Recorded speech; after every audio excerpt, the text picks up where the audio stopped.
And international was a big lift for us, for me particularly, because American coffee is an American beverage. And we had a beverage business. Identifying and adapting that to each market is a challenge.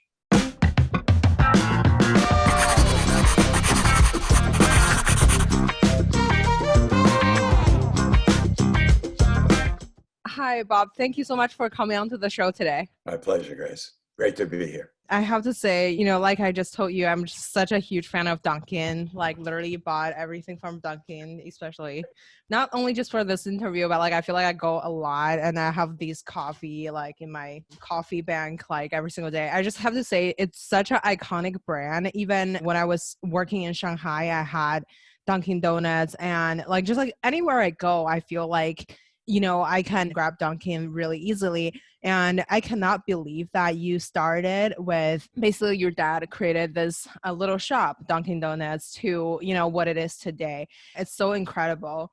To start off the show, I read your book and I hope to let the audience hear from yourself, briefly like how you started as a universal food system boy to like what it is today. It's a $1 billion Dunkin' Donuts company, and curious on, how did that switch happening from your perspective?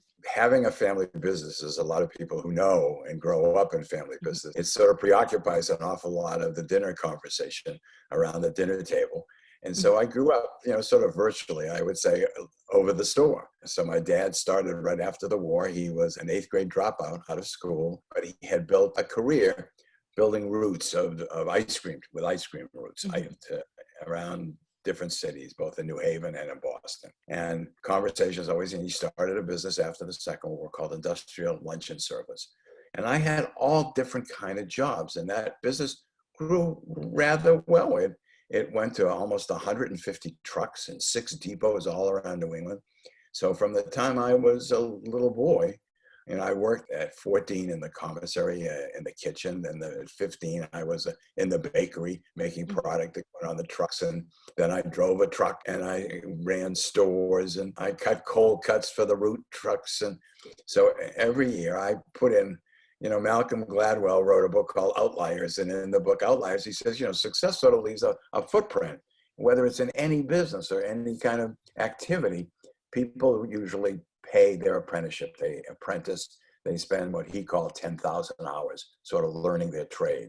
Mm-hmm. And I, in fact, over those years, all the way through high school and then later through college, subbing for managers who went on store vacations at Dunkin' Donuts, I basically learned my trade. And when the time came later, which is your question, what happened at age 25, I basically at least knew a little bit about the industry I was going to join, which I think is a key element. I'm kind of an 80-20 guy, 80% of the time, not always, but it sort of leads to success.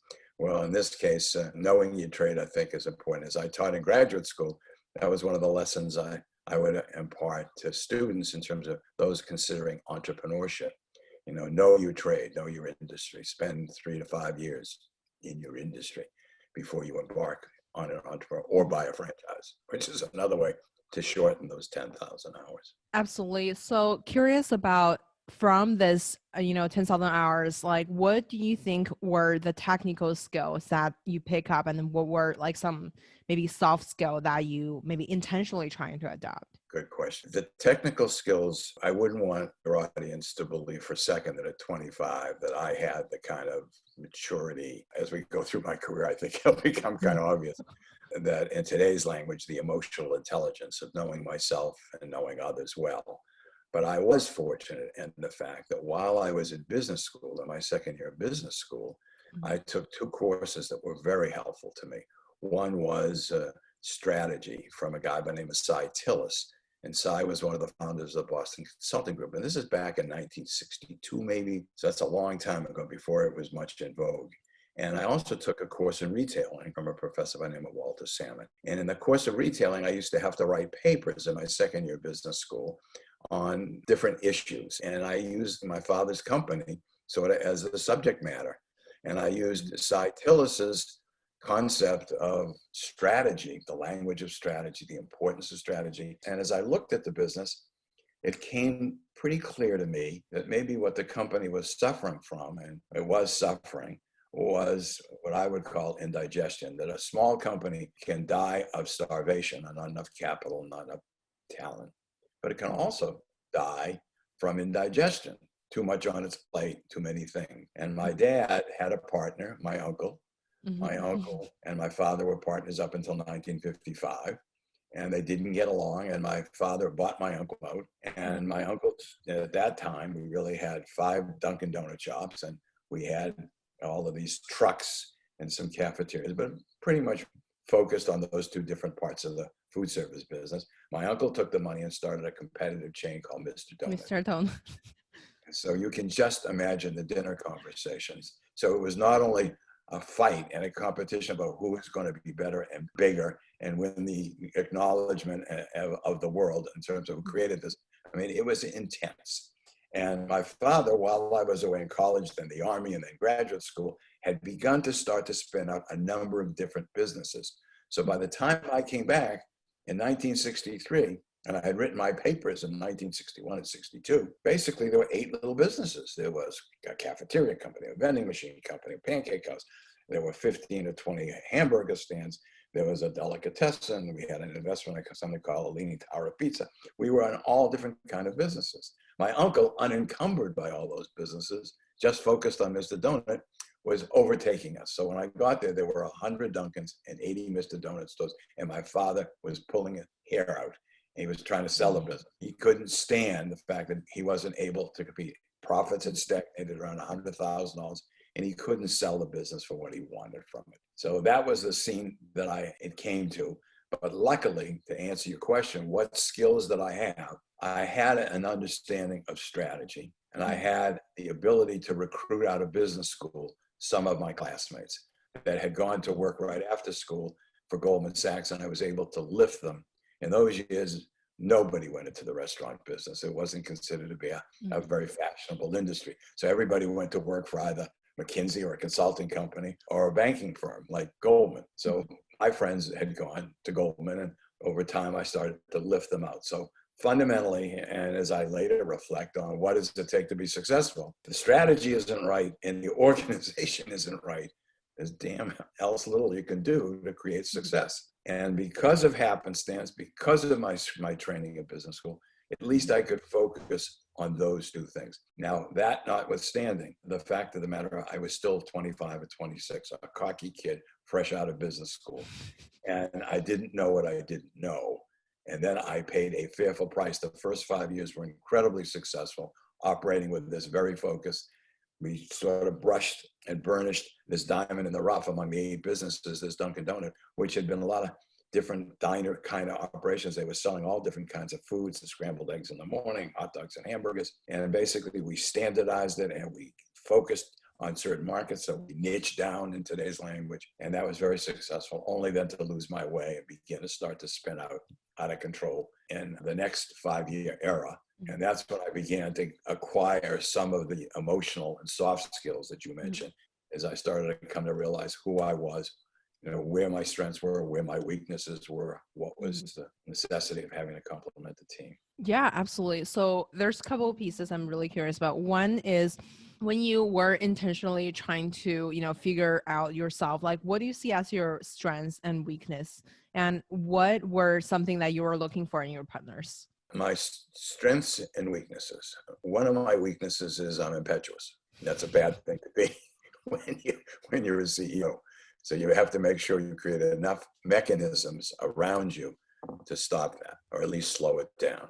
Some of my strengths were, I'm thrown as a person normally to be collaborative and collegial. I am not a command and control person. I was never comfortable in that kind of role. I never saw myself as someone on a white horse riding in to save the day. That was not who I am. That's not how I operated. I like team sports. Basically, I think I just was thrown that way, and that's my personality. That would be, I think a strength. And it may not necessarily be a strength on all occasions, but for that setting and for that job, it was kind of a fit. The other thing I would say is I'm persistent. Early in my life, I had suffered some setbacks, no major setbacks, but I didn't get into the college of my choice initially. And I went to my second choice. And it was one of the best things that had ever happened to me because I just sort of blossomed. And then I ultimately transferred to the school of my choice And because of the fact that I had such good grades as a freshman, I had accomplished, I was president of the largest residential hall in the country. And I mean, it enabled me to get into the business school of my choice. So in other words, out of lemons came lemonade. And I had a couple of experiences like that early in my life that sort of indicated to me, if you just keep going, you can work things out. So I guess I came with a streak of persistence, and 35 years in a job sort of indicates I'm pretty persistent. And the last thing I would think, well, maybe not the last thing, but another characteristic that I came with is I was competitive and aspirational. I like competition, and not within the business, but outside competition. I like my competitors. I didn't hate them. I learned a lot from them. But as a team, we love to win. That was sort of a characteristic. And as far as weaknesses, I'd say that my biggest weakness is impetuosity. I tend to respond early and quick, and I need to be more thoughtful. And the complementarity of the team. Basically, I believe business really is a team activity. And it really is not one person. You lift back the curtain. If you find any success in a family, a community, a country, you'll generally find a bunch of people that respect each other, no backbiting, that sort of share a common set of values and beliefs and aspirations. And we did as a team, we were together for a very long period of time. But early on, that was a huge help. And those were my best, my board, my direct reports, they were the best people to help me, to keep me straight, to give me the best ideas, to bring expertise and competence in marketing, purchasing, and other things that we got good at. They were not coming from me. They were coming from teammates. And there was no big shame in acknowledging that you weren't the smartest guy in the room and had all the ideas. And that wasn't prized. What was prized was the team and the fact that we all supported each other. And I don't want to get corny, but, there's an element of love and respect for each other that, I think really was the glue that held us together.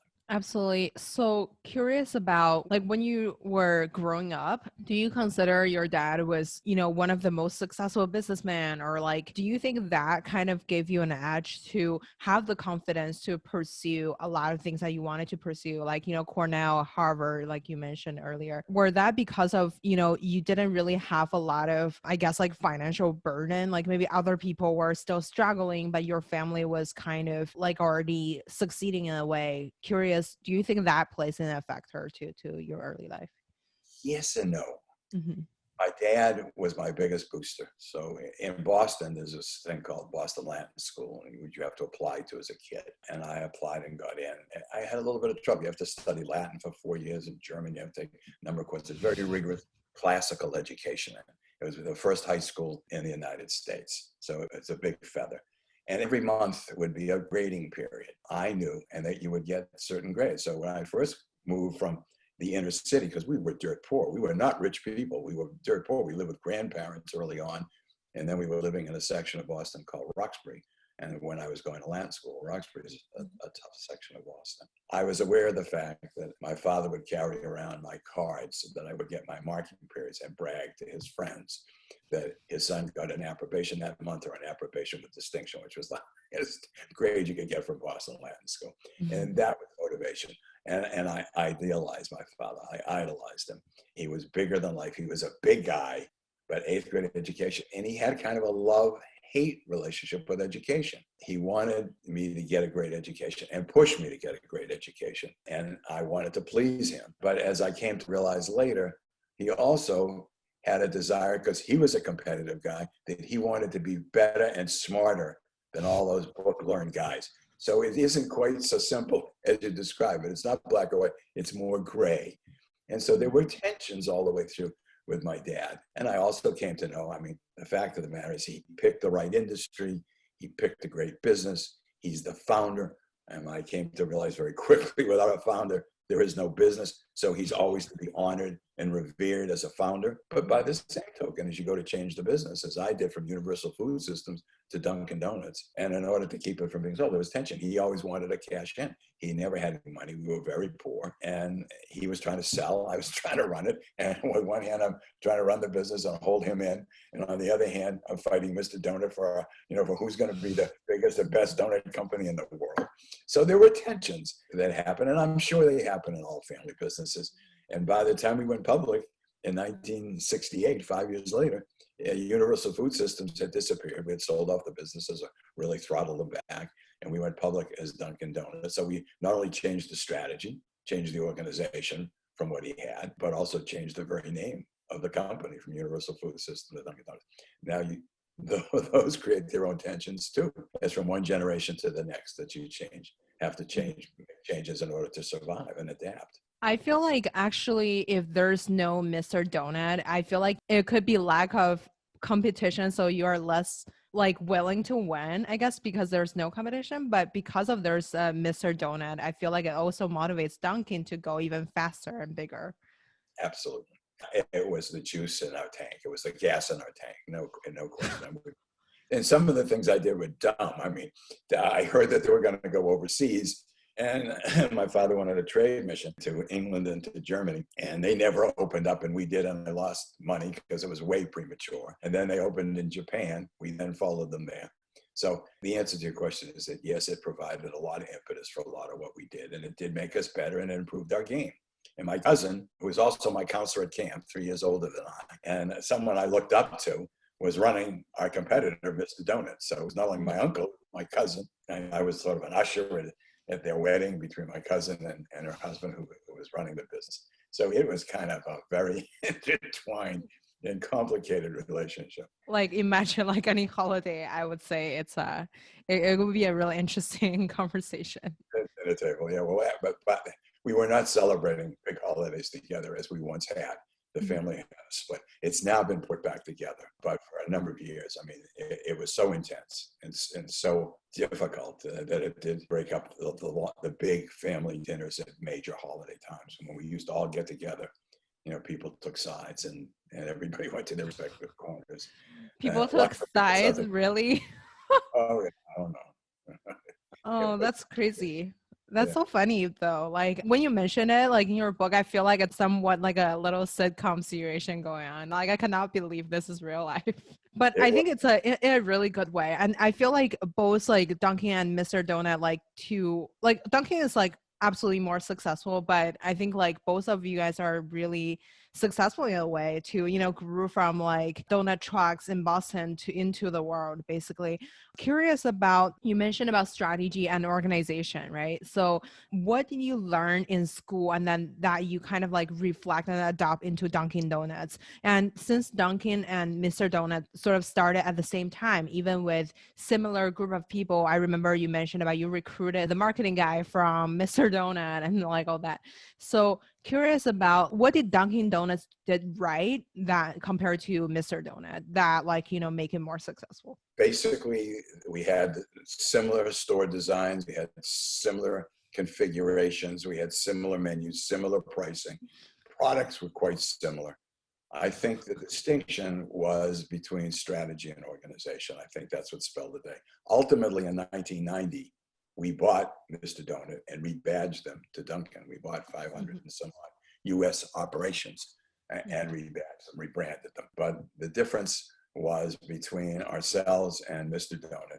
One of the things when we were niching down and we were burnishing this diamond in the rough, we also decided that we were going to open up as part of our planning strategy, that we were going to open up in specific marketing areas. And at the time, there were 300 SMSAs in the United States, statistical marketing areas. And we were going to open up in those where we could build our brand, build distribution. So if you happened to be in San Francisco and you wanted to open a Dunkin' shop, we would say, thank you very much, but right now we're not going to California.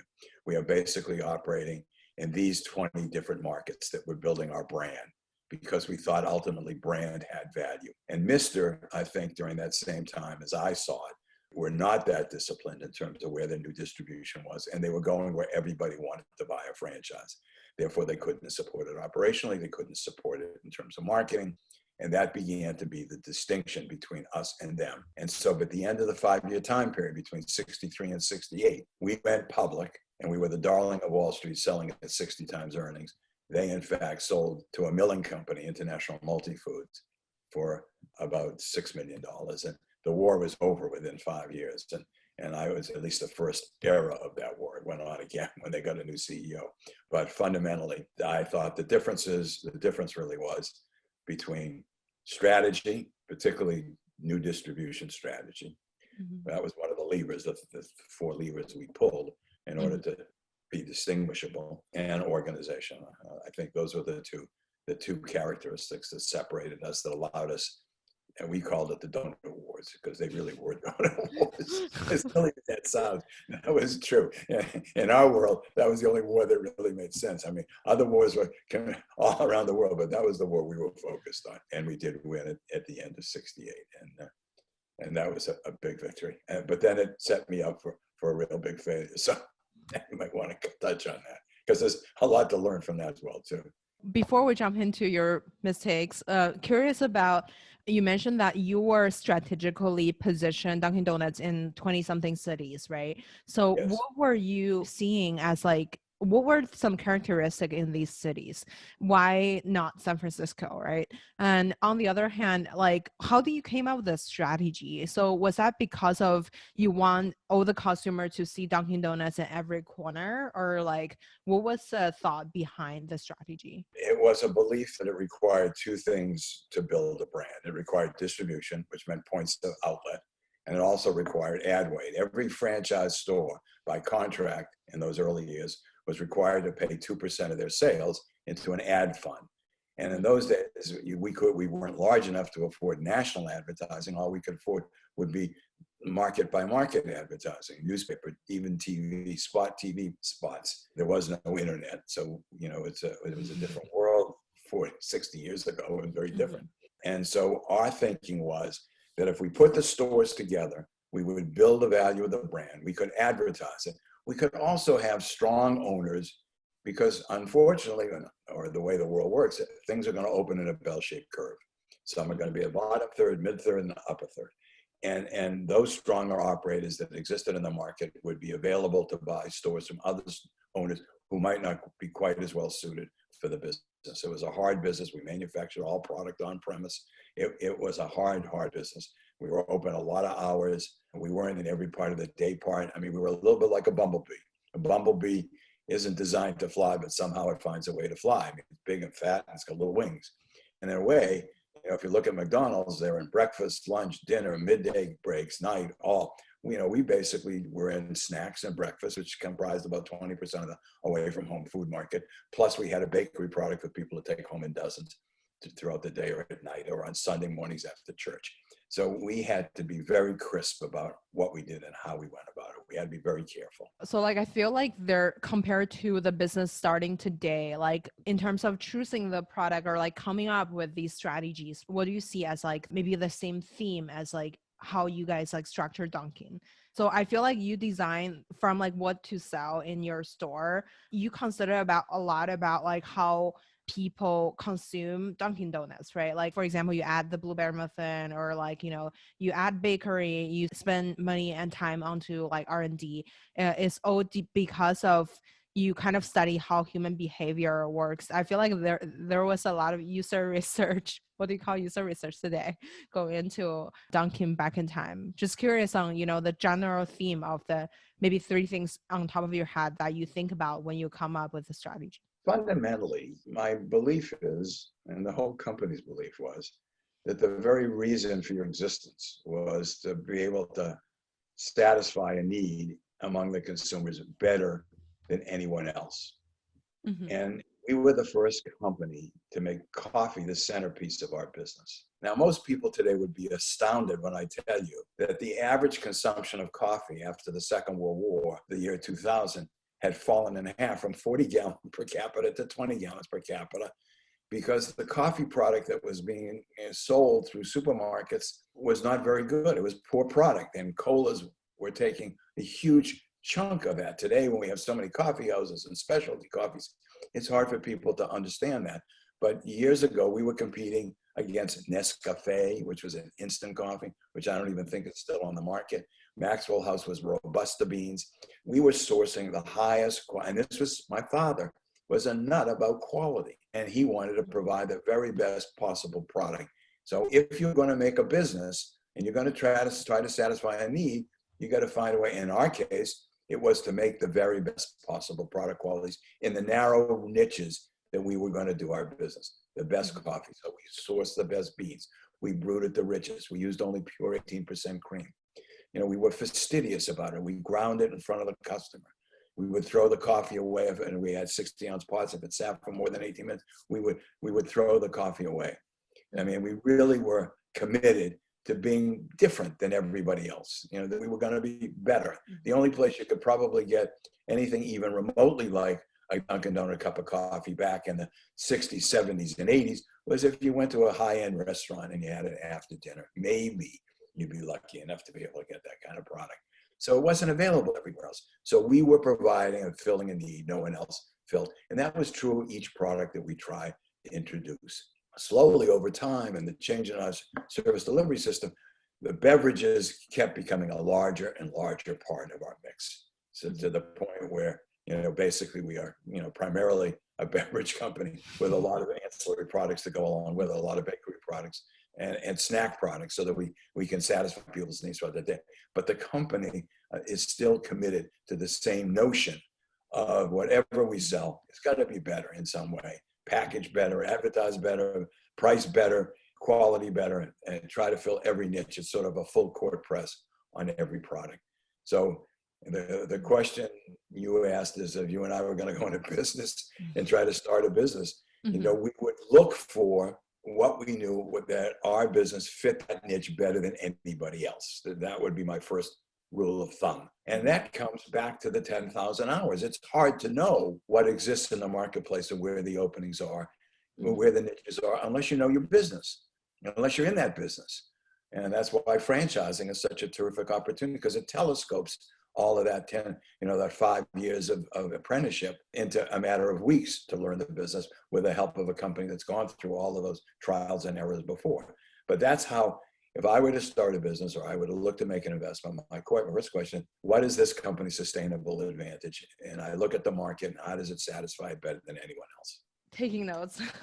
So I think like you mentioned two really good points. One is like always like you need to satisfy the customer's needs.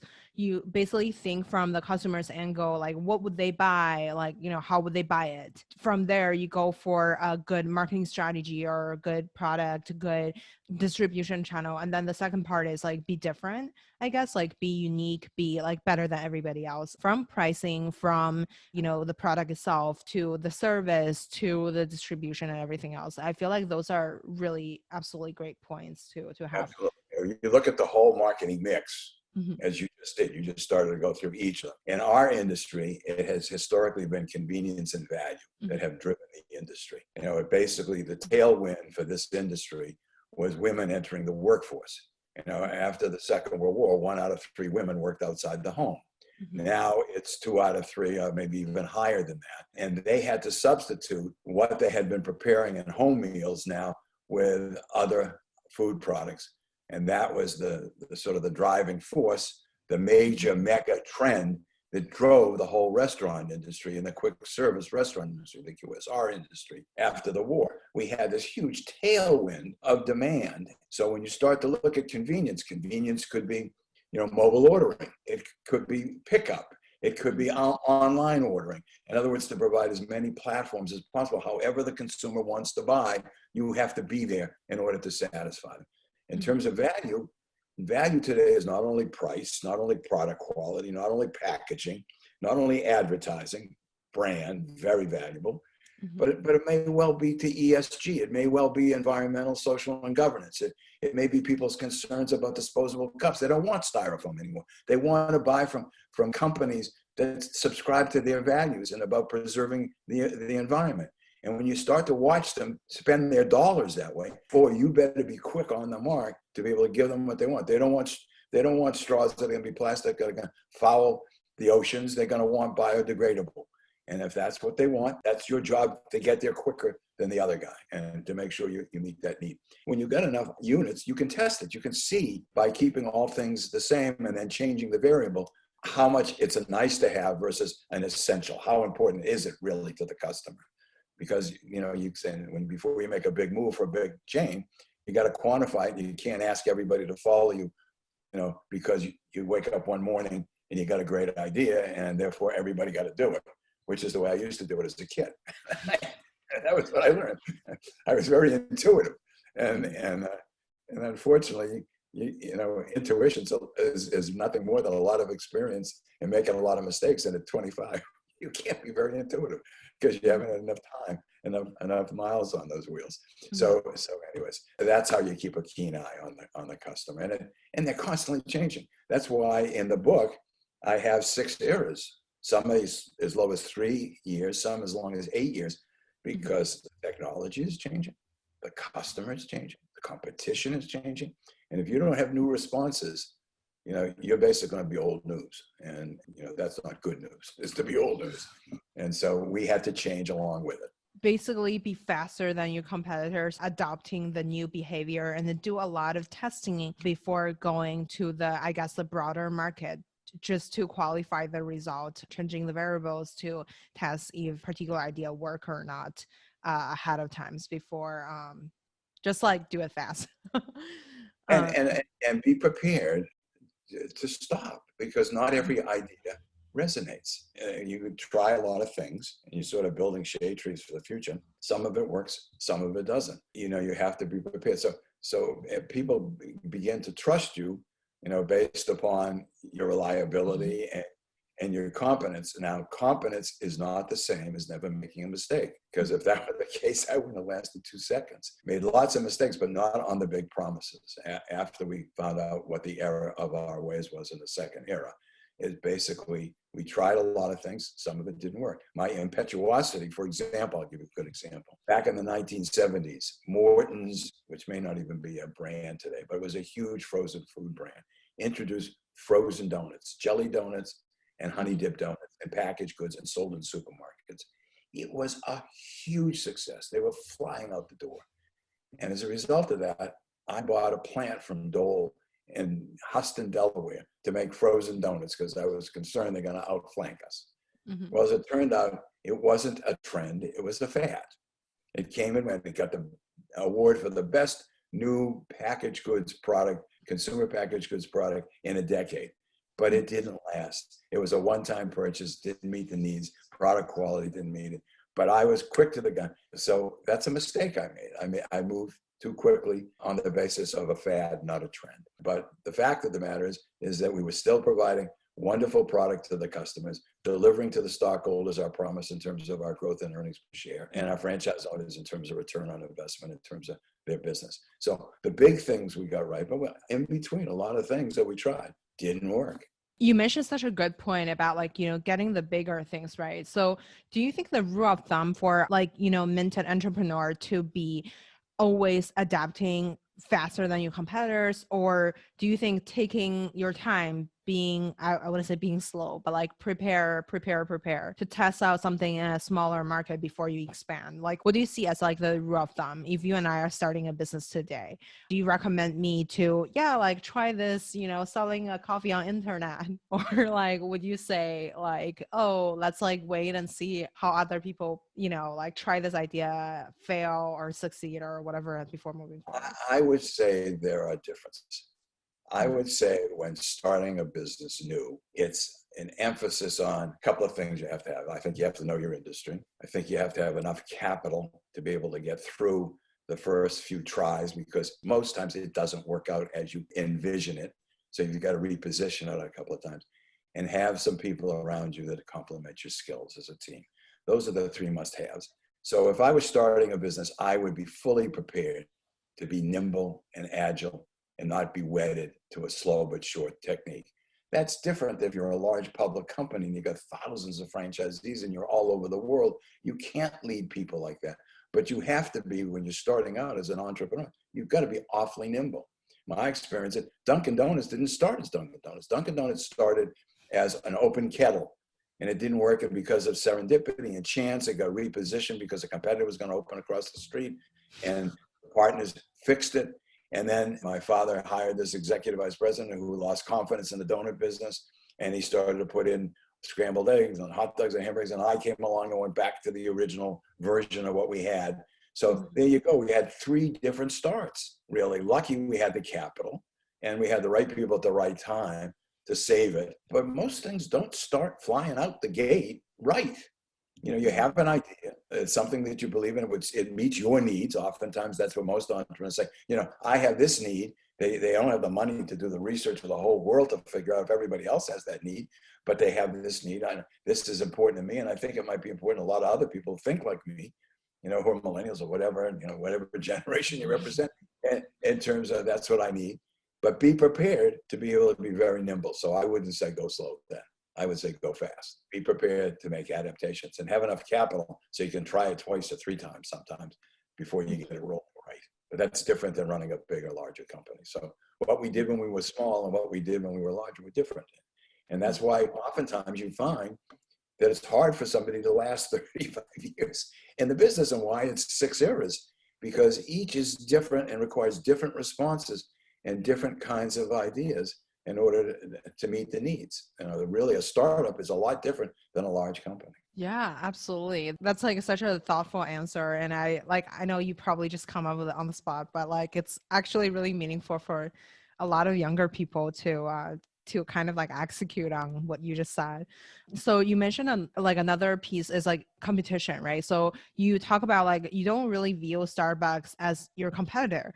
And I heard on the other interview you mentioned that you started like a international donut association and you become great friend with Tim Horton. Can you talk about like who do you view as your competitor beside, I guess, Mr. Donut? So Mr. Donut is no longer, now as part of Dunkin'. We have converted all of Mr. Donut to Dunkin'. But initially, I also want to revisit Starbucks. Starbucks apparently got started in the 70s, but it really didn't show up on my radar until 1991 or two, I think. And basically, I saw that as a third place and not in the quick service restaurant industry. It was much more a place where people could hang out between work and home as a third place to work on their computers or to socialize. And it was a foreign product in terms of being imported from Italy with all of the nomenclature, the pricing points. It was different. Today, the businesses are each bumping up to each other. Now, Starbucks is now going to start to go into the suburbs and go through drive-through windows. And they've got a brand of Americana coffee every day that competes with Dunkin's coffee. Dunkin' has now got lattes and other beverages that are starting to compete. So what was back in my day in the 90s and what is today and 2 decades later is somewhat different. So they are competitors, as is McDonald's a competitor. So I would say the Dunkin's competitors are basically McDonald's and Starbucks, and a lot of convenience store chains in the market. Coffee is a very habitual product. So I don't know if maybe I've lost the train of thought, but in terms of answering your question, did that get to the root of it? I have a really interesting question. So if you're running Dunkin' Donuts today and you're trying to take down McDonald's and Starbucks, how do you win? What is your strategy to win today if you're running Dunkin' Donuts? Better locations, better advertising, better value, better convenience, an array of products that meet the consumer's needs. It's the same things that always existed.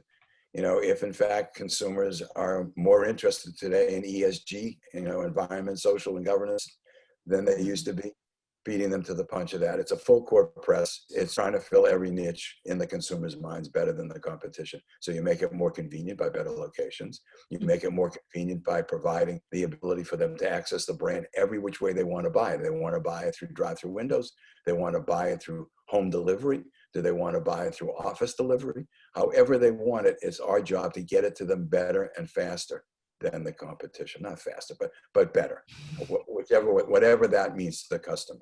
And that gets to be harder and harder all the time. And it becomes more and more demanding and challenging to be able to fill the customer's desires and needs because the competition is better. The competition is stronger. You have to raise your game. It makes you continually have to strive to be better at doing that. And I see the company do that. I marvel at the company. I marvel at not only our company, but other QSR companies and how they pivoted early and made huge investments in digitization. They saw it coming. There were different waves in the industry. The first was operations, great stores, my dad's era. Then came consumer goods, packaged goods marketing on top of that. Be really good at that. Those are the next group that kept the strong operations, added on and grafted on great consumer packaged goods marketing, kind of thing we talked about with the SMSAs and ad weights and all of that. And now those companies that grafted on, kept those other two, and now grafted on digitization and the ability to understand social network and clubs where people have loyalty clubs and constant communication, consumer relationship marketing, so you know what they bought, when they bought it, how they like it. All of those become touch points with the customer better and better. And that can only happen, I think, through digitization. And those companies that made that investment, I think, are going to come through the pandemic, are not only going to survive, I think they're going to thrive. So, but that becomes the battlefield. All three of those things, you have to be better than your competition in order to come out on top. And I keep using the same language, but it is in basketball terms, a full court press that you never can light up. And you got to watch each of those elements and be better than the competition. Wow. I feel like you're really kind of like adapt into the mindset of like a current, well, like I guess like you already think like a millennial, I think. I'm just curious about like in terms of, so for example, we talk about like the overall strategy, right? Like we want to be better in everything at everybody. So curious about in terms of hiring, back in time you recruited a lot of your, Harvard classmates or like Cornell classmates or, like people that you mentioned about, you would drive a couple miles to go to school together or something like that.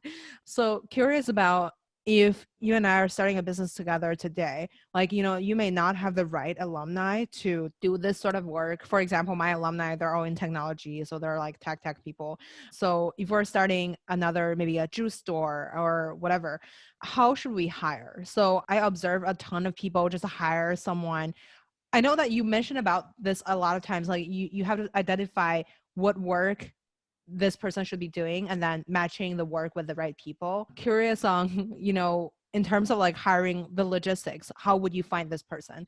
Would you hire them from Starbucks or? I would offer 3 tests, 3 things that you should do to man the organization well, at least 3 in terms of staffing.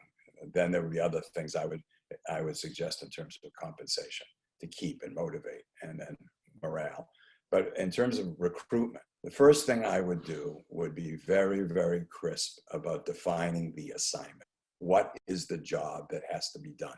The better you define the assignment, the more likely you are to have a right hit in terms of the person to fill that assignment. Mm-hmm. So, if you are going to be requiring a store manager for a retail site, it certainly would help if someone has been a long tenured store manager for another chain who understood what it was like to recruit and retain a staff and motivate them, that had a proven track record. It's going to be not 100%, but you're going to increase the odds dramatically that you're going to be more successful than if you hire someone off the street, even if you hired a classmate out of college. So in other words, the job that I hired Bill Beebe, who was my drive mate back and forth to business school, was a CFO. He came out of corporate finance from Goldman. He had the qualifications to be a CFO.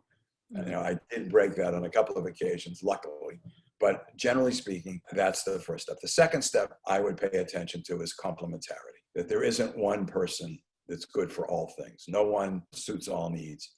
And as you put together a team, it is going to be the strength and the complementarity of that team that's going to be successful. So if the marketing person could be different than the operating person, you can have people. In my team, we had people of different educational levels, different religions, different backgrounds. Unfortunately, didn't have women until later on, until I became aware of the impact of that. Sounds strange. My class at business school, by the way, there were no women. There were no women in business school. Can you imagine that in 1963? No. We had 10 women could double register from Radcliffe, but there were no, in my earliest, out of 700 people that entered, there was not one woman, not one. So, I mean, I'm unfortunately a product a little bit of my environment. I came out of the Mad Men era, but basically complementarity. The third thing I would hire for would be something I would call culture. Every company has a culture. Everybody has sort of the values and the way they do things. In our case, our culture was team. Our culture was truthfulness, aspirational, no backbiting. And those would be the kind of characteristics that we would try to hire for. Sometimes people don't always disclose themselves in the way you want, but those would be the kind of 3 steps that I would suggest be used to recruit. Now, there's different things when it comes to compensation and different things when it comes to acknowledgement and motivation and care for people. That comes with trust. Totally. So in terms of looking for these characteristics, is there, I don't know if like how long ago you hired the last person, but how would you go about it in terms of actually execute based on this philosophy? Would it be like, for example, is your hiring process going to be like you find someone on LinkedIn and then you chat with them on the phone, or, how do you test out like especially the team and culture fit, or like, are they complementary with whatever your other teammates are? How do you test out these things? Is that from just like throwing this person into a team chat, or curious? Basically through interviews and through exposure to other teammates. And in other words, the more you can learn, and I'm a great believer in teaming. So it would be the team that would pass judgment as much as me. But the first thing would be just conversation. Tell me about yourself. Tell me what your successes were, your failures. Same thing you're doing to me now. I would do to a new hire. It's been a long time. I left before LinkedIn was a thing. So that's a new way to hire and a very effective way to network. So I'm not up on all the new technologies that are useful in order to do screening. So my screening was very much face to face and a continuing process. And it wasn't just me. I mean, I had one of the key elements on boards that I was on, and in my own situation, I found one of the key elements, one of the most important people on your team is to have a great HR person, someone who really knows people, who's got what I call exquisite taste in people. And I relied heavily on Rick Power, who was my HR guy for years. And I would also rely upon him on delicate negotiation of some of my key reports when I had contract time come up, and some of them were on 5-year contracts. So I have him be my go-between. That would be my advice to other CEOs where I served on boards. Make sure you have standing by your side a great HR person that's got a touch and a feel for the organization, that's got really good taste in terms of people, that's got great reach. Now, that's not necessarily possible in a startup, but as you get rolling, one of the key elements as you start to hire people is if you could have someone who's good at HR, that's a huge advantage, because no one person necessarily can pick the right person for the right job in every situation. So it's generally, again, the sort of the strength of the overall assessment of everybody that's helpful in making choices. And we made some mistakes, but not too many. But that was the way we were. I relied on other people other than myself. Curious about like, in terms of like defining yourself, do you see yourself as more like a sales leader or a marketing leader or a finance leader? Like, how do you categorize yourself on your basically strongest technical skills? Marketing. I basically see these companies as marketing companies. Now, that was during the era I said was the second era. After the operational era was the marketing era. So again, I fit the assignment for that. I wasn't necessarily better than my peers or different. I just happened to, luckily, coincidentally, my characteristics fit the requirement of the job, the assignment for those areas. Today, it may be a different assignment. It may be someone who also may be more digitally acute, because that's required. So, but I have seen lawyers run companies brilliantly, who have great adaptability and who are curious and who have acquired the knowledge in these different technical areas, both marketing and in terms of what I call the digital age, and have successfully bridged those, even though that wasn't their training. It's hard to tell sometimes, but then you find someone who's very curious, who's very honest, and really can define reality, not the world as they would like it to be, but the world as it really is, which is a very critical element, I think, for a leader, the ability to define reality. Hard to do, easy to say, hard to do, because there's a lot of emotion impacted in that. A lot of hard truths you have to come up against about yourself and about your capabilities and about your competition. But in any event, so people that are gifted with those skills may well be able to bridge the gap. But in my case, we were a marketing company. I thought of us as a marketing company, and it was good that I liked marketing. I didn't get trained necessarily in marketing, but I liked it. It was something I related to. Generally, you get good at the things you like, or you like things you're good at. I don't know, like a chicken or the egg. Yeah. What would you say are 3 characteristics that you have your peers don't that make you more successful? I don't think so. I don't think in those terms. I basically think that the characteristics that I had that fit the assignment in that company at that time, and that's the trick, is not necessarily that they don't have them. They have others. They may even have the same ones I did, but didn't have the opportunity to have a father start a business that he could go into, be that lucky.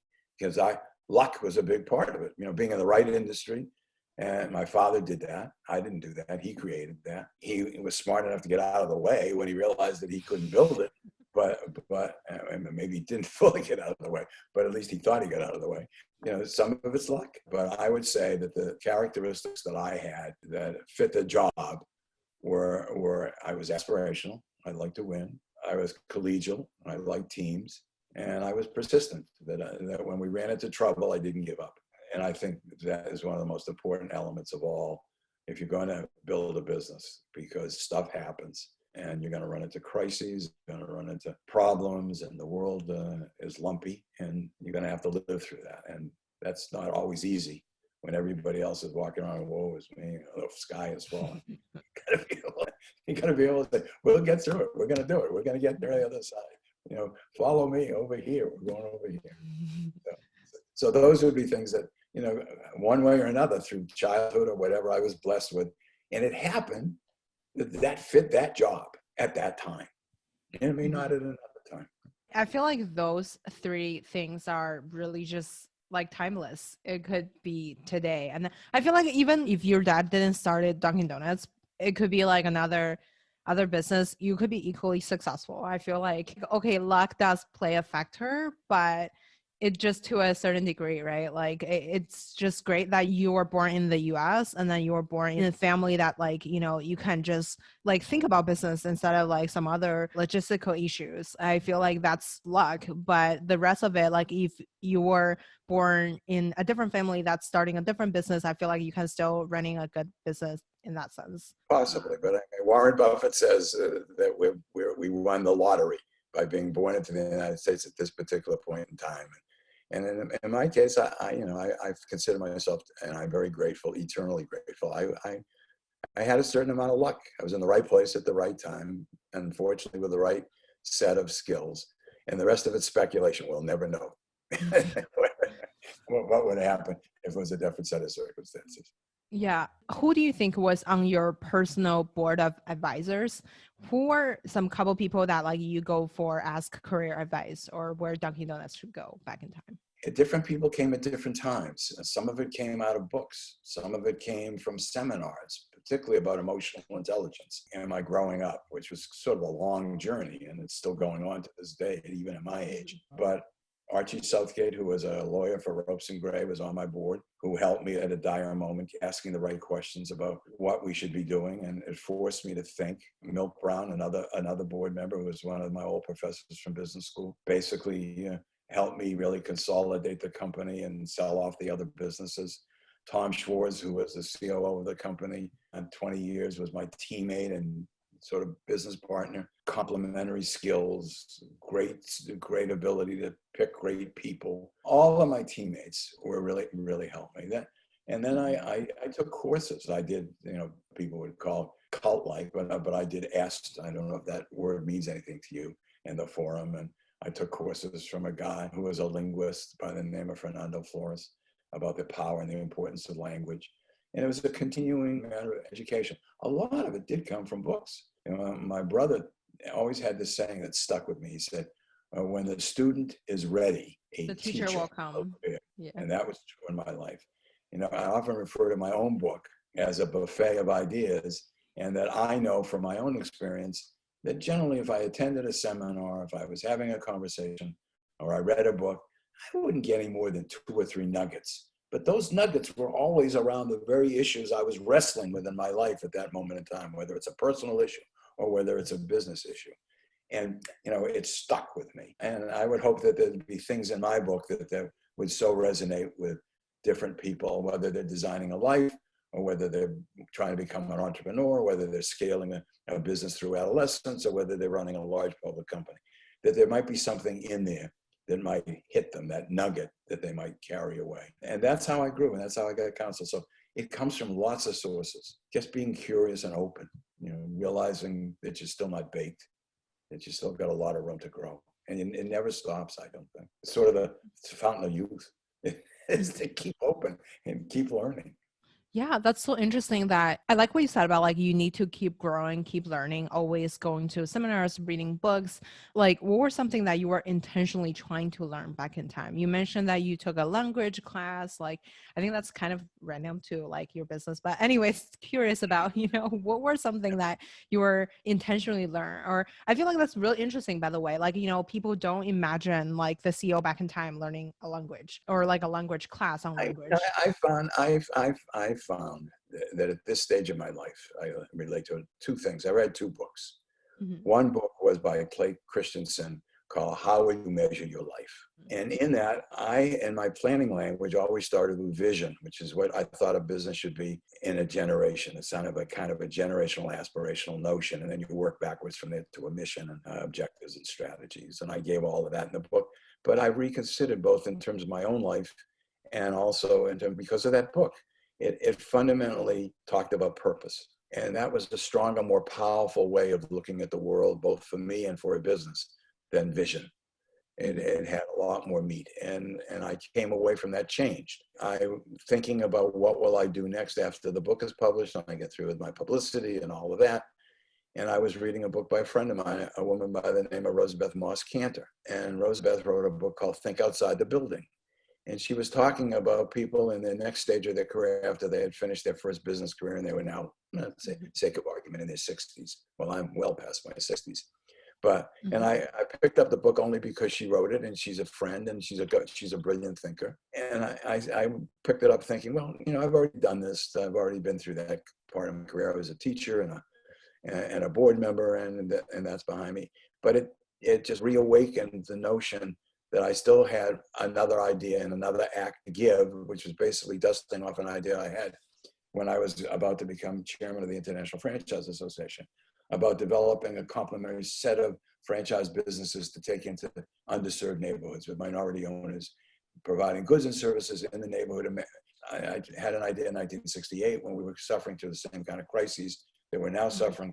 The point being is that these just happened to me this year. These were two books that just happened to me to change my way of thinking about my own self and my own language and how I would define what I wanted to be and what I wanted to do. Absolutely. I think that's a great place to be, that like, you can think about you already succeed at one of the, literally like one of the world most successful business, and you can think about what's next. And like, I think I heard about like, you talk about, you were trying to creating stores around the like minority dominant area. And I feel like that's really cool that you are, thinking about like diversity, equality. And I really love that. So going back to your career back in time, so I know that we're moving super slow, but curious about like there were challenges that you were facing, and then we could just like pick one or two that like you feel most interesting to you. I think after I read the book, I feel like what's really interesting is like you basically told your father to not sell the business. You told him like, I feel like that's like a defining moment of not selling a business. And then that's, if you sold the Dunkin Donuts, you probably have to start all over again. That's like, 10 years later, you can still run that business, but it's like going to be drastically different for you and the world, basically. So curious about, what were some defining moments that you think that really defines Dunkin Donuts and yourself? You picked a good one. That was a hard one because my father was a child of the Great Depression. He was eighth grade educated. He had lived through challenges and scars that I never lived through. I went to great schools, and even though I had worked my way through college and paid for my education out of my work money and had to borrow money to finish, but I always had the knowledge that I was going to be okay, that I wasn't scratching for the last dollar. So he came from a much, what I would call a scarcity background, where I was coming from a background of abundance. So I'm mindful of his concerns, but I had to answer the question. If you don't sell, as different people started to offer us more money, he couldn't get, in 1963, when I was in school, he couldn't get $1.5 million for the business. And then in 1967, I was being offered $7.5 million by Consolidated Foods in the Waldorf Towers, and sitting in front of my brothers and sisters, my mother and my wife. And he was saying, isn't this the right time to sell? Others were selling Mr. Donut. It's been selling Burger King got sold. Everybody got sold in that era. I had to say, I don't subscribe to that. I had to figure a way, when do you sell a business? Mm-hmm. And I didn't learn this in school. I basically had to come to it on my own. And the conclusion I came to is, if you are achieving your objectives, then you shouldn't sell the business. If you run out of energy, vision, the ability to be able to achieve your objectives, then it's time to turn it over to somebody else. Because once the business is gone, it is gone.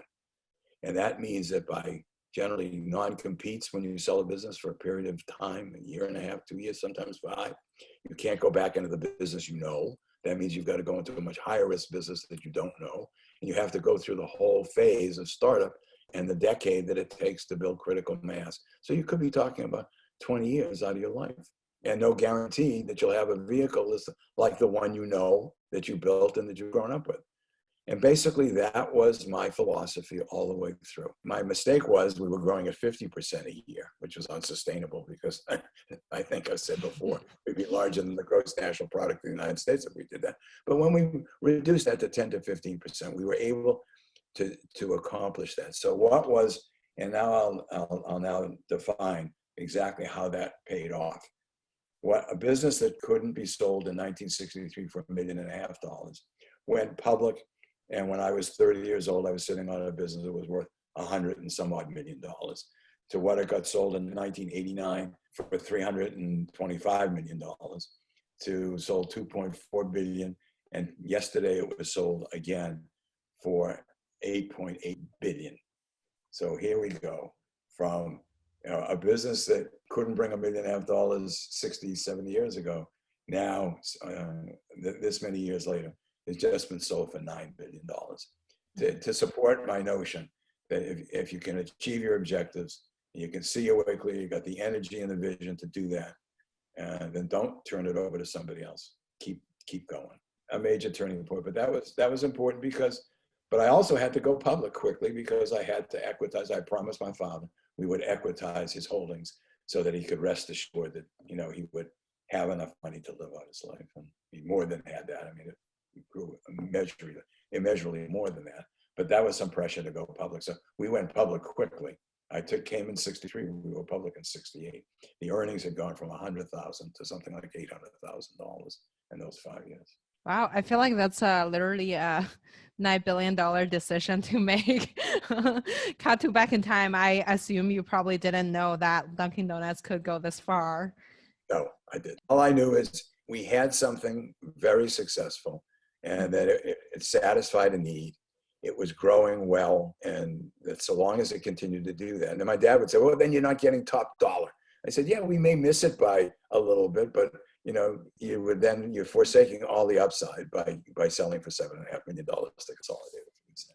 Yeah. Oh my God. I feel like this is such a journey. So speaking of like the second turning point, I think when I was reading it, I feel like it was 1973, back in time. You mentioned in the first 5 years, it was amazing. And then in the second 5 years, a disaster. But when I was reading it, I feel like if I were in your position, I would do exactly the same, right? Like investing in R&D, hiring great people, like pushing the vice presidents in all of these stores to have better responsibility. And then just curious, what went wrong there back in time? I hadn't put in place the policies and procedures, and I wasn't utilizing the board. I was making decisions based on intuition about such important things as what was the mission of the business. So we were a focused donut and coffee company in the first 5 years, and incredibly successful, focusing on specific marketing areas, a standardized store. Because we were growing at 50%, I wanted to continue to grow at 50%. Mistake, wrong objective. And then decided, well, if I could grow a donut business that fast, maybe if I have 4 or 5 other businesses that were franchised, I could keep that routine up forever. Mistake. Basically, I had run into a guy that was ahead of me in chairs at the International Franchise Association, a guy that started International House of Pancakes. And his idea was to build a franchise business. And he had bought a bunch of companies and he wanted to buy ours. And I wouldn't sell, but I was intrigued by his idea. So in other words, I slid into mission creep based upon my intuition, my eye on the wrong thing, Wall Street, rather than the capabilities of the company. And that was disastrous. And so for the next several years, I was leading my team and everybody over a cliff.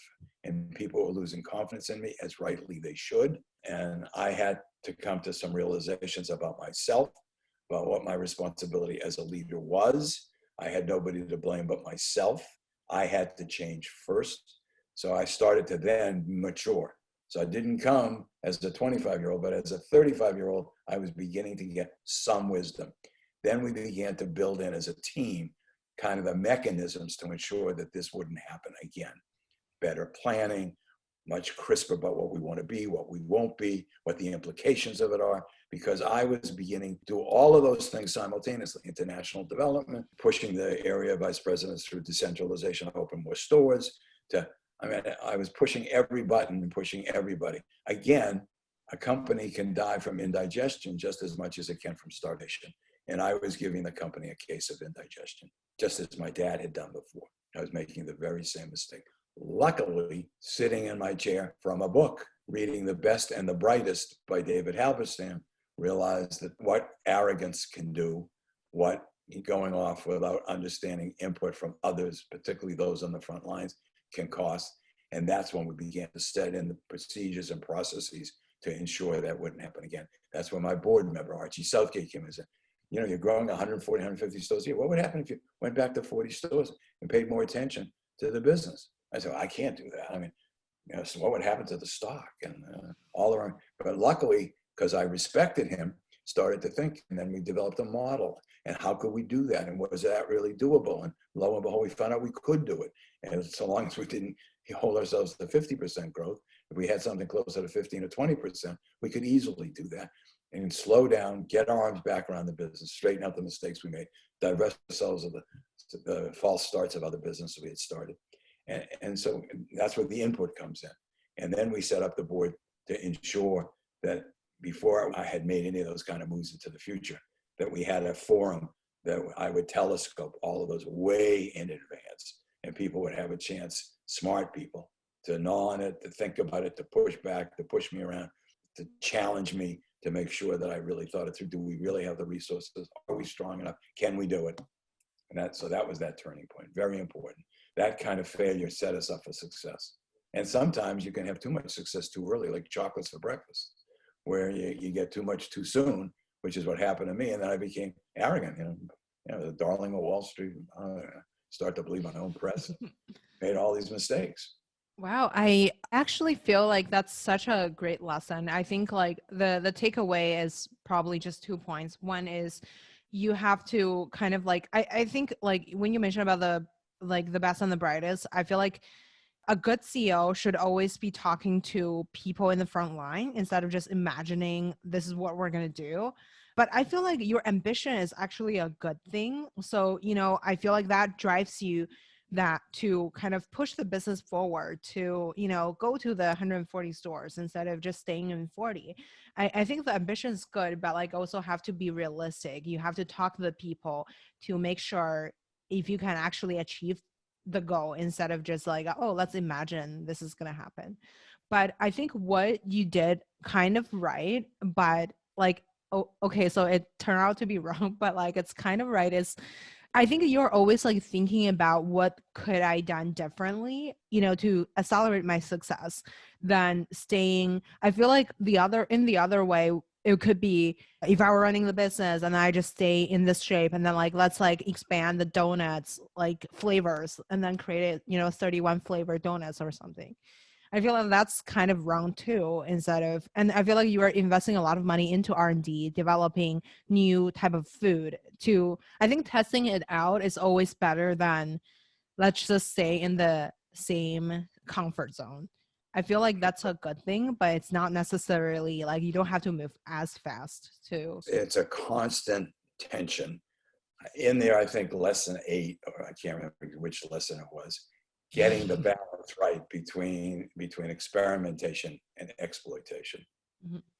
When you keep spinning out all these different activities, that's a lot of experimentation. Mm-hmm. And exploiting is to take what you have and really burnish it. So I don't consider new products anything more than exploitation. Experimentation, though, would be new businesses. new geography. International is experimentation. Opening Chili's restaurants, taking that license, experimentation. And what is right at one moment in time may not be right for another. That's the art of management, the art of leadership, of getting that balance right in terms of what your resources were. So at that moment in time, going from 140 back to 40 openings was the right thing, because we had extended so far. We had to get our arms around the business. And what kept us driving and changing and looking to go back up again was this 15 to 20% earnings per share growth, because you can't do that at 40 when the base is 2,000. You got to have 2 or 3% new distribution. And so you had to build in the infrastructure. The business had to change with the configuration, how we went to market. The Philippine thing I got exposed to in the Philippines had to all change before we could then up the beat again. So because it could go back and relook at that again. So there was a right time and a right place to go back to 140, but it wasn't in 1973, in the middle of gas wars, in the middle of a weakened economy, price and wage controls, the great grain robbery. That wasn't the right time for that. If you were running the company again before, 1973, maybe 5 years before, so what would you do? How would you, try out the, the R&D as well as, expanding the store? I didn't. R&D is absolutely essential. I would do a couple of things. Number one, the mistakes I made in R&D weren't that R&D is bad.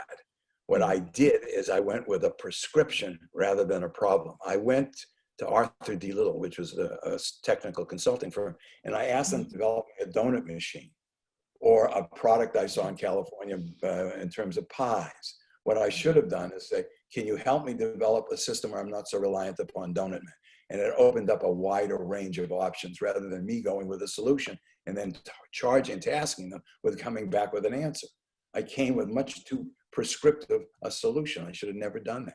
The idea wasn't wrong in terms of utilizing a company. The other thing I learned about that is, if it's possible, you try to have enough margin in your business so that you can expense the R&D while you're doing it rather than capitalizing it. Because once you capitalize it and you find out, oh, this doesn't work, this is a mistake, it becomes hard to take a write-off in that year, as I learned in 73 when I got fired. Basically, it becomes hard to back away because not everything works. Things that look promising don't always work. And the third thing I found out about that was, generally, unless it's going to be something that fundamentally changes the business immediately and impacts, try not, as a public company, to talk too much about it, to talk at all about it to analysts, because it then becomes the focus. And again, it becomes too hard when all the analysts are asking, well, what about the donut machine? Or what about your development in Asia? What about, becomes the time? And it's hard to back away and admit, it's not working out publicly. It's easier to do if you keep it quiet and then talk about it when you're ready to go prime time. Got it. So basically the second and third point is like you sort of like testing it out under a small group, or like, talk on the board side instead of let's implement on our 140 stores. Exactly. Basically test small batch. Thank you. So in the end, I think like the third, I wouldn't say it's a challenge, but I think it's kind of like what it makes Dunkin Donuts is like the international expansion, because I was originally from China. So like, I guess the first time I saw Dunkin Donuts was in the US, but I did like had Dunkin Donuts in China. And curious on, what were the strategy for you to go international? And like, I feel like it sounds, you talk about it, there were a lot of interesting story going on there too. Curious, what was the strategy? Was it like, the big cities in the rest of the world, or like, do you do it more sophisticatedly, like, study which part of the world consume the most amount of donuts from a statistic like perspective? Basically, what starts it and drives it is the model on earnings growth. And if I start to see, or we as a team, not me, start to see that we're going to have trouble 3 years out or 5 years out, or how long, if we keep growing, if same store sales were dropping from 6% as baby boomers gave way to the next generation and people start making casual dining, what would we going to do in order to be able to change the business to ensure that we could continue to grow the way we wanted and achieve our objectives? So in the 80s, we basically started 4 initiatives differently than what we had before. Our strategy was go international was one. Mm-hmm. Another was to change the configuration of our store from question mark counter with porcelain cups and a dishwasher to self-service, which changed the business dramatically. Mm-hmm. A third was to go to market, and instead of having all product sold and made within the four walls of the store and sold within the four walls of the store, to take the product to other places like convenience stores, gas stations, wherever people work, shop, travel to play. It's a little bit like what Coca-Cola did when they put the product in a bottle and it was sold other than on, because historically it started only sold over drugstore counters as a beverage there. When they put it in bottles and traveled, it changed the business. That was what we did. And the fourth thing is we took a license from Chili's to get into the casual dining business because we thought the baby boomers were migrating there and our same-store sales. So that's the impetus to do that. As it turned out, international was harder and longer and wasn't an instant hit. Changing the configuration of the stores was. Broadening distribution over where people work, travel, play was a huge hit. So two of them hit. Chili's was a bridge too far beyond our competence. We didn't need it, as it turned out. Ultimately, we had to sell it anyways. So as a result of that, how did we come to these things? It basically was driven by our desire to grow earnings at 15%. As we started to see gaps, we started to plant saplings. We weren't sure which ones would hit, which ones wouldn't. Two did, one moderately. The fourth one we ultimately had to leave behind and abandon. And that's how we approached the world. That was what drove our strategy. That's why each is a different era.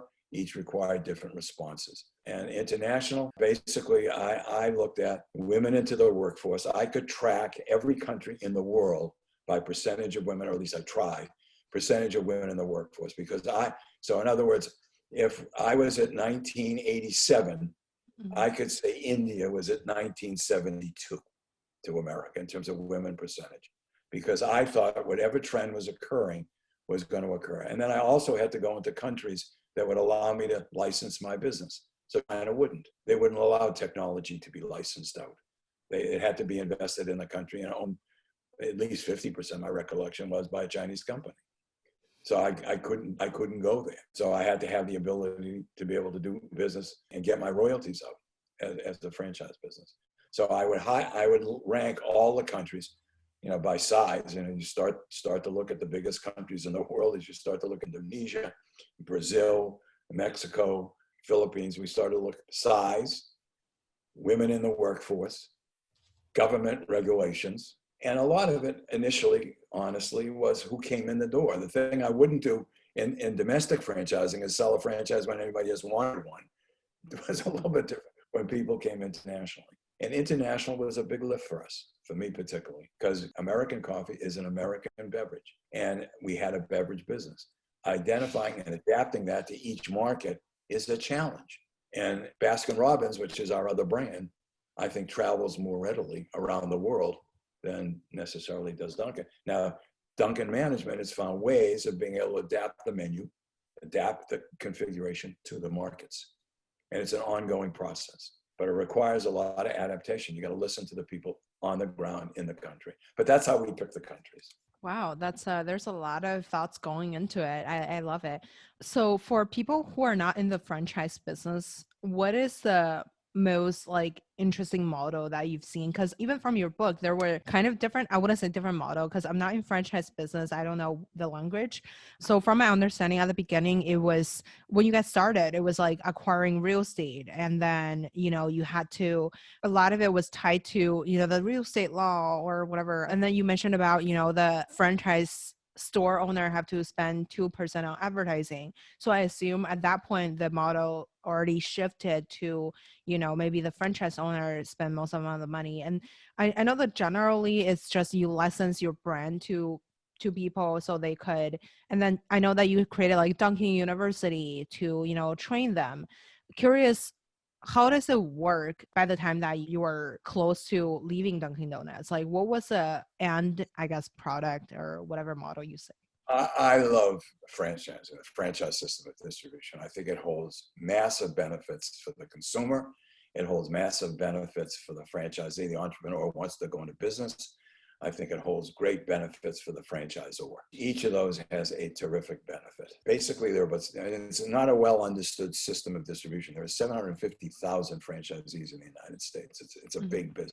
And it is not only a pathway to a better life for a lot of families, but it also can be an ability to have real wealth creation. There are franchisees in different systems, including Dunkin' Donuts, of people that have networks of hundreds of stores that are worth tens of millions of dollars. Most people don't realize from the Acorns, massive oaks can grow. So what benefit does it provide for the franchisor? It provides people to come in, and once the pump is primed by finding your own real estate, because generally speaking, most landlords wouldn't build for franchisees without a brand name.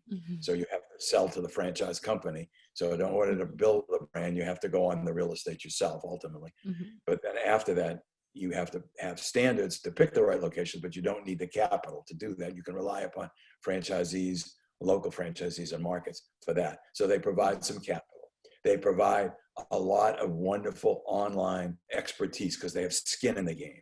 They are not employees. They are basically people who are business people who they and their families, are making their livelihood from that business. So you got a high level of competence. You get great ideas from franchisees. A lot of our best ideas come from our franchise community. So those are all the benefits from a franchisor's point of view as to why he likes franchising. And it allows you to expand. From the franchisee's point of view, going into business, it telescopes the Malcolm Gladwell's 10,000 hours down to a matter of weeks. It takes the failure rate. It's reported, I have different figures. Some say 50%, some say 80% of all small businesses fail within the first 5 years. Well, franchising is a small fraction of that in terms of failure. Maybe 5 or 10% of stores don't make it, if that even. So the rate of failure for franchising, the ability to be able to get mass buying power. So if you pay in, it's now 4%. It used to be 2. It's gone to 4, maybe even 5 in some markets. So if you have $1 million Dunkin' Donuts shop, you're paying in $40,000 or $50,000 in advertising. But you are getting the benefit of $200 to $300 million worth of advertising because you're getting all of the buying power of all of that brand advertising. So, I mean, it's a huge advantage. And on purchasing for goods, when we bought the Mr. Donut chain and rebadged them, our purchasing cooperative buying system that we had developed in the 70s, the average Mr. Donut store immediately saved 10% on their food purchases by joining our buying co-op because it was so efficient in terms of taking all the costs out. It was a co-op system where the franchisees own the points of distribution. So there's huge advantages to the franchisee, huge advantages to the franchisor. And then you get into communities where you have these independent business people that if you look behind the curtain, you're going to find the John Deere tractor franchisee is going to be a pillar of community. An automobile dealership, which isn't a franchisee, a dealership, but like a franchise. In Miami, Raymond, Cadillac, among the Bach and Boston, among the pillars of society, of the communities. Same thing with Dunkin' Donuts. You'll find some of these franchise owners are the pillars of a community. So they're independent businessmen, but they belong to a big system. So they're in business for themselves, but they're not in business by themselves. If I were a person coming into trying to franchise a Dunkin' Donuts store, or trying to get a franchise. So if I have this amount of money and I want to invest in building a Dunkin' Donuts store in my area, what was the process like? How much money do I have to It varies. They sell a territory and that territory has to be developed. They don't sell generally individual stores. So you go online, you go to the company. I'm not up to date on the exact amounts today, but they would let you know in terms of what it requires. But my guess is it's getting to be substantial. It's probably, you have to have net worth maybe of $250,000 or something like that to buy a franchise today. You don't have to have that in cash, but you have to have a net worth in terms of homes, houses, father that signs for you, whatever it may be. But you can easily go to the company's site and get in touch with a franchise sales representative. They can tell it very quickly what area, what might be required, what the minimum is, and how to get started. Yeah, it's such an interesting model, and I've seen this in online education space, like the franchise. Yeah, I feel like it's such a fascinating model. Well, first of all, thank you so much. We're at the end of the interview. I have a little fire round for you. What's your favorite book? My favorite book, I think, would probably be The Best and the Brightest because it had the most transformational effect on me. Oh, my current favorite book is this book. Oh, that's sweet. That's nice. Yeah, that's my Uh, favorite book. yeah, of course. Who I made mean, the that's a book. That's a book where I knew what I was putting in. The others are ones where they fill my head up. When the Oh, student is, a teacher will appear. yeah, of course. So, who made the biggest impact in your career? I would say my teammates, like my direct reports. They were the ones, and franchise owners. They lifted me up when I was down, and I had been down, and came to my aid when I needed help. And there were different people at different times, but that two groups of people in there are really literally hundreds of people who really made the difference in me and made the difference in our business. Absolutely. Who would you invite to your dinner party? Oh my goodness, Barack Obama. What are you guys going to talk about? I would just talk about his life, his presentation, his skills. I'm in awe and admiration. I also like Bill and Melinda Gates. So maybe those three. Those are my heroes. Where can we find you if you're not at work? So, You what's can your find hobby on the other hand? Yeah. you can find me. Until I hurt myself, I was at Pilates 3 times a week. Or you could Wow. find me traveling with my grandchildren. So we've been to Africa, we've been all over Europe, and as soon as the pandemic is over, we're off to for one New York and another. It's either going to be the Middle East or we'll go back to Africa. Wow. Thank you so much, Robert, for coming onto the show. Thank you very much, Grace. It was wonderful.